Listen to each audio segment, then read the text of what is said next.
சமூகத்தில் நடக்கும் உண்மை செய்திகளை உங்களுக்கு உடனுக்குடன் தெரியப்படுத்தும் உங்கள் மக்கள் சாணக்கியம். கோயம்புத்தூர் மாநகராட்சி எல்லைக்குள் மாநில நெடுஞ்சாலைத்துறை சொந்தமான தடாகம் சாலையில் கல்லூரி முதல் இடையர்பாளையம் வரை தற்பொழுது சாலை நடுவில் தடுப்புகள் வைத்துக் கொண்டிருக்கிறார். காங்கிரீட் தடுப்புகள்.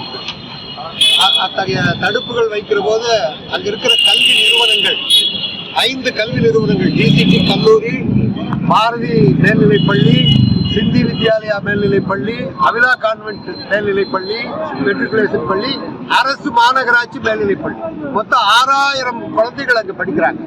6000 குழந்தைகளையும் கூட்டிட்டு வர்றதுக்கு பெரியவங்க வண்டிகள்ல வாகனங்கள்ல அதுபோக அந்த பள்ளிக்கூட வாகனங்கள்ல வந்து போற பாதை அந்த தடாக சாலை, அந்த ஜங்ஷன் வெங்கடாபுரம் ஜங்ஷன் 43, 42 வார்டுக்குட்பட்டு இருக்கக்கூடிய அனைத்து கட்சிகளை சேர்ந்தவர்கள் இந்த சாலை தடுப்பை ஆங்காங்கே அதை நீக்க வேண்டும்.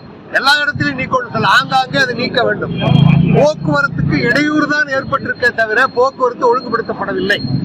ஆகவே இடையூறாக இருக்கக்கூடிய பகுதிகளில் சாலை தடுப்புகளை எடுக்க வேண்டும் என்றுதான் கோரிக்கை வைத்து இன்னைக்கு அனைத்து கட்சிகளும் 2 வார்டுகளை சேர்ந்த 42, 43 வெங்கடாபுரம், வேளாண்டிப்பாளையம் இந்த பகுதி வார்டுகள்ல இருந்து வந்து இங்க மக்கள் மாவட்ட ஆட்சித்தலைவர்களும் மனு கொடுக்கப்பட்டிருக்கு.